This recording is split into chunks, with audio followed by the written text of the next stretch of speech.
बात है। मैं उन्हें मंच पे पधारित करना चाहूंगा, आमंत्रित करना चाहूंगा। फिर से हाथ ऊपर करके एक बार तालियों की गूंज होनी चाहिए। पूर्व शिक्षा मंत्री, उप मुख्यमंत्री मनीष जी सिसोदिया साहब।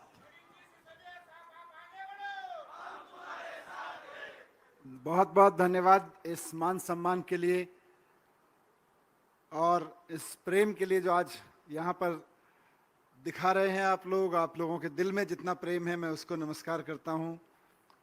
मंच पर उपस्थित आपके लोकप्रिय विधायक और जिनका काम मैं पिछले 2 दिन से देख रहा हूँ, पहले भी सुनता रहता था लेकिन 2 दिन से लगातार देख रहा हूँ, रोहित पवार भाई, आपके लाडले रोहित पवार जी, आपके एमएलए रोहित पवार जी, साथ में एनसीपी के प्रवक्ता और महाराष्ट्र के जाने माने वक्ता नीतीश कराले जी, मास्टर जी, आम आदमी पार्टी महाराष्ट्र के हमारे प्रदेश अध्यक्ष अजीत पाटिल जी, साथ साथ मैं सबके नाम नहीं जानता हूं, प्रदीप भाई लोखंडे जी और कुछ लोगों को, सबको मैं नाम लूंगा भी तो कुछ छूटेंगे, कुछ रह जाएंगे, कुछ बताऊंगा, तो सबको नमस्कार है।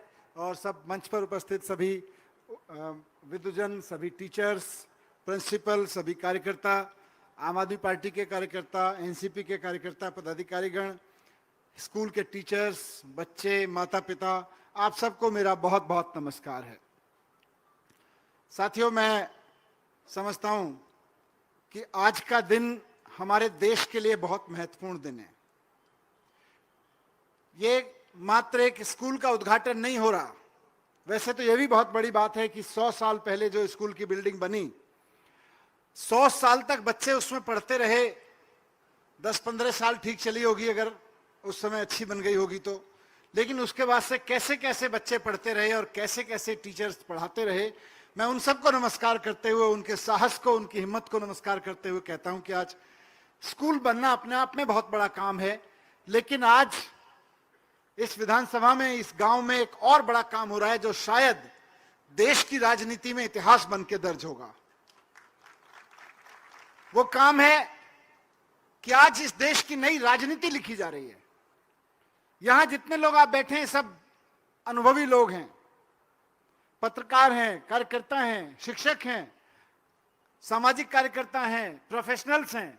आप सबने दुनिया देखी है, आपने इस देश को आगे बढ़ते देखा है। 20-20, 25 साल, 30 साल, 40 साल, जिसकी 60 साल, 70 साल उम्र है, आपने देश देखा है। लेकिन इसमें आपने कभी नहीं देखा होगा कि एक पार्टी का नेता जब स्कूल बना के उसका उद्घाटन करे तो दूसरी पार्टी के नेता को बुला के कहे, आओ भाई मेरे मुख्य अतिथि हो जाओ। यह आज पहली बार हो रहा है। आपने ऐसा देखा होगा जरूर कि एक पार्टी का नेता दूसरी पार्टी के नेता के अपने बच्चों से शादी करता है, उसकी बारात में, उसकी शादी में आप लोग भी गए होंगे, बहुत होता है। आपने बहुत देखा होगा, ये सारे नेता पर्दे के सामने लड़ते हैं और पर्दे के पीछे रिश्तेदारी बनाते हैं, देखा होगा आपने। आपने देखा होगा कि किसी पार्टी का नेता मंत्री बन गया, पैसे कमा लिए, उसने किसी विपक्ष के नेता के या दूसरी पार्टी के नेता के साथ मिलकर कोई बड़ा रेस्टोरेंट खोला, फार्म हाउस खोला, रिजॉर्ट बनाया, होटल खोला, कोई फैक्ट्री लगाई। उसके उद्घाटन के बारे में आप ना भी गए हो तो पता तो होगा ही होगा आपको कि पीछे पीछे पर्दे के पीछे मिलके अपनी फैक्ट्रियां बना लेते हैं, अपना धंधा चला लेते हैं, लेकिन जनता के लिए कुछ नहीं करते। लेकिन यह देश में पहली बार हो रहा है कि दिल्ली में आम आदमी पार्टी का एक नेता स्कूल बनाता है तो महाराष्ट्र से एनसीपी का एक नेता पहले उठ के जाता है, देखता है यार मैंने सुना इन्होंने स्कूल बनाए, कैसे बनाए जरा मैं देख के आता हूं।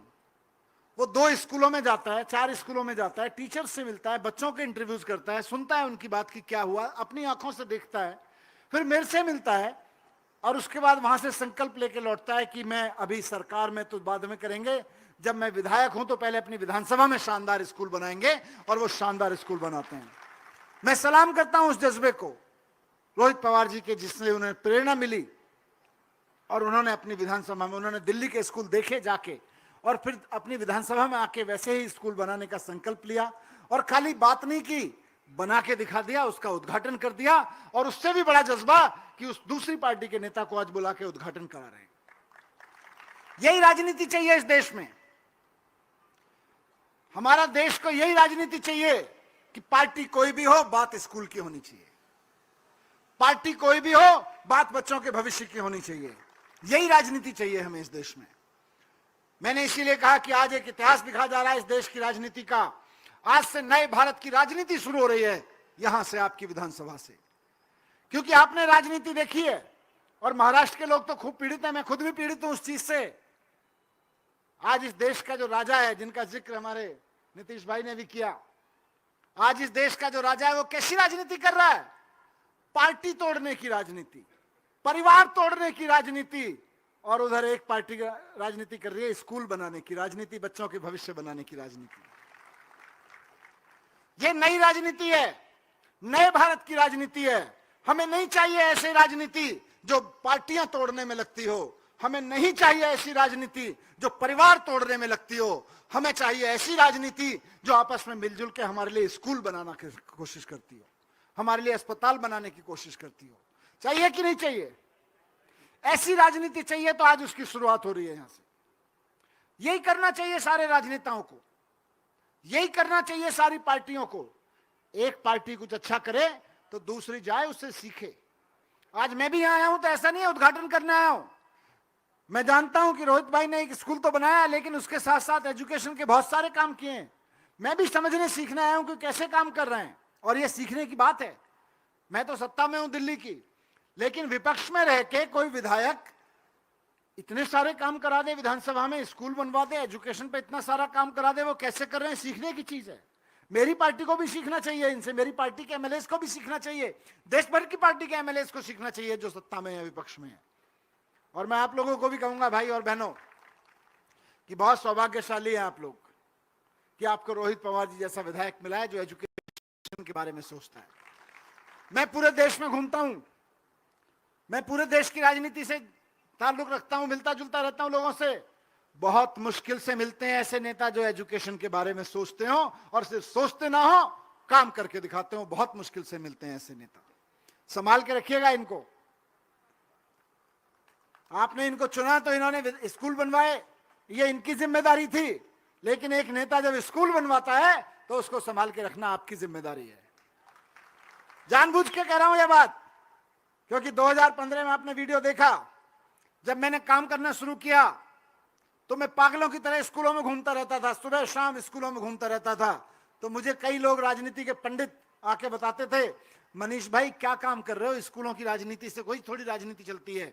बड़ा नेता बनना है तो कुछ और धंधे करो, कुछ पैसे वैसे कमवाओ, 4 लोगों के फायदे पहुंचाओ, 4 लोगों को इस तरह से फायदे पहुंचाओ जिससे वो आपका भला करते रहे। मैंने कहा नहीं भाई, जनता ने चुना है तो काम तो स्कूल पे कराऊंगा। ये कमिटमेंट बहुत मुश्किल से मिलता है, आज आपके बीच में, एक विधायक के बीच में के अंदर है। इसको संभालना आपकी भी जिम्मेदारी है, वोटर्स की जिम्मेदारी भी है।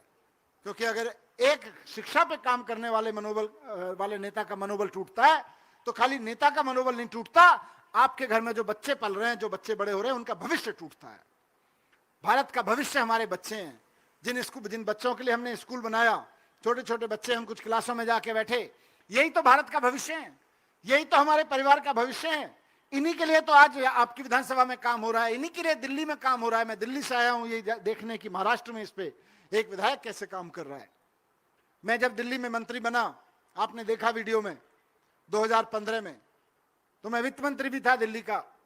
मैंने अपने मुख्यमंत्री अरविंद केजरीवाल जी से रिक्वेस्ट की कि सर गाइडेंस कीजिए, एक मुख्यमंत्री के नाते क्या करना चाहिए वित्त मंत्री जब पहला बजट बनाता है। तो उन्होंने मुझे एक सूत्र दिया, और वो सूत्र सिर्फ सरकार के लिए नहीं, परिवारों के लिए भी काम आता है। मुख्यमंत्री अरविंद केजरीवाल जी ने मुझे सूत्र दिया कि अगर पुल बनाने में और स्कूल बनाने में एक चुनना हो पहले, तो स्कूल पहले बनवा देना, बच्चे पढ़ लिख जाएंगे तो पुल तो अपने आप बनवा लेंगे। तो यही बात घर पे भी लागू होती है। अगर मकान का कमरा बनवाने में, मकान में एक्स्ट्रा कमरा बनवाने में और बच्चे को पढ़ाने में पहले चुनना हो तो क्या चुनोगे? बच्चे को पढ़ा लो, मकान के तो 6 कमरे बनवा लेगा, उसके बाद पढ़ लिख गया, और पढ़ लिख नहीं गया तो दारू पी के उसको भी तोड़ देगा जो करके बनाओगे। तो बात सरकार की नहीं है कि स्कूल बनाने में, पुल बनवाने में अगर कुछ चुनना हो तो पहले स्कूल बनवा देना, बच्चे पढ़ लिख जाएंगे तो पुल तो अपने आप बना लेंगे। घर बनवाने में, एक मोटरसाइकिल खरीदने में, एक कार खरीदने में, एक और खेत खरीदने में और बच्चे पढ़ाने में अगर पहले कुछ चुनना हो तो बच्चे पढ़ा देना, बच्चे पढ़ लिख जाएंगे तो खेत तो बहुत खरीद लेंगे। यह आपको सोचना पड़ेगा, यह आपको करना पड़ेगा। आज मैं चुना गया दिल्ली में, मैंने काम किया, रोहित भाई चुने गए, रोहित भाई ने काम किया। आपको मैं कह रहा हूं, आज हमें ऐसे एमएलए चाहिए जो एजुकेशन पे काम करें, आज हमें ऐसे मंत्री चाहिए जो एजुकेशन पे काम करें, आज हमें ऐसे मुख्यमंत्री चाहिए जो एजुकेशन पे काम करें, आज हमें ऐसे शिक्षा मंत्री देश के चाहिए, प्रधानमंत्री देश में चाहिए जो एजुकेशन पे काम करे। इससे काम नहीं चलेगा। हमने मेरे मुख्यमंत्री ने कहा एजुकेशन पे काम करो, मैंने एजुकेशन पे काम करना शुरू किया। हमने दिल्ली में सरकार में बजट 2 गुना कर दिया और आप समझिए कि 25% हम एजुकेशन पे खर्च करते हैं दिल्ली में। 25%, पूरे देश में 10%, कहीं 5%, कहीं 8% खर्च होता है। दिल्ली की सरकार एकमात्र सरकार है जो पूरे बजट का 25% एजुकेशन पे खर्च करती है। और खाली बजट पे खर्च नहीं करती है बल्कि मेहनत करती है। आपने स्कूल की बिल्डिंग देख ली, लेकिन खाली स्कूल की बिल्डिंग से काम नहीं चलता। मेहनत करके टीचर्स की ट्रेनिंग कराई। आज यहाँ आपके बीच शिक्षक बैठे हैं, इनकी लगातार ट्रेनिंग होती रहनी चाहिए। इनको अगर मैं चाहूं, सोच के देखिए, अगर मैं चाहूं कि मेरे टीचर्स मेरे बच्चे को वर्ल्ड क्लास एजुकेशन दें, तो मेरी सरकार की भी तो ये जिम्मेदारी है कि टीचर्स को बताए कि वर्ल्ड में चल क्या रहा है। वर्ल्ड क्लास एजुकेशन पहले टीचर को तो दिलवाओ। हमने दिल्ली के प्रिंसिपल्स को, टीचर्स को, बहुत शानदार टीचर्स हैं दिल्ली के, बहुत शानदार प्रिंसिपल्स हैं दिल्ली के, लेकिन उनको फिर हमने फिनलैंड भेजा, अमेरिका भेजा, ब्रिटेन में भेजा, कैम्ब्रिज यूनिवर्सिटी, ऑक्सफोर्ड यूनिवर्सिटी में पढ़ने के लिए, सिंगापुर में भेजा, मॉस्को में भेजा, जापान में भेजा। दुनिया में जहां भी मुझे पता चलता था कि अच्छी एजुकेशन चल रही है, मैं अपने टीचर्स का 30-30 लोगों का, 30-30 प्रिंसिपल्स का ग्रुप बना के वहां भेज देता था। वहां से लौटते थे। हमने IIM अहमदाबाद में ट्रेनिंग कराई अपने सारे प्रिंसिपल्स की। देश में, दुनिया में जहां भी अच्छी एजुकेशन दी जा रही है, हमने अपने प्रिंसिपल्स को, टीचर्स को सारी जगह भेजा। आज आप महाराष्ट्र में देखेंगे तो जब फिनलैंड की बारी आएगी, अमेरिका की बारी आएगी सीखने की कि वहां की एजुकेशन से सीखा जाए, तो मंत्री जी चले जाएंगे 5 साल में एक बार, उसके बाद 2 IAS अफसर चले जाएंगे, एक एजुकेशन डिपार्टमेंट का अफसर चला जाएगा। टीचर्स की बारी नहीं आती है, प्रिंसिपल्स की बारी नहीं आती है। लेकिन पढ़ाना तो प्रिंसिपल को है, पढ़ाना तो टीचर को है। इसलिए दिल्ली सरकार ने टीचर्स भेजे। हमारे हजारों टीचर्स आज सिंगापुर में, फिनलैंड में, जापान में, अमेरिका में, रूस में, जर्मनी में, जगह जगह ट्रेनिंग, इंग्लैंड में ट्रेनिंग लेके आ चुके हैं। टीचर्स को ट्रेनिंग दिए बिना काम नहीं चलेगा, इसलिए टीचर्स की ट्रेनिंग कराई और फिर पाठ्यक्रम बदले।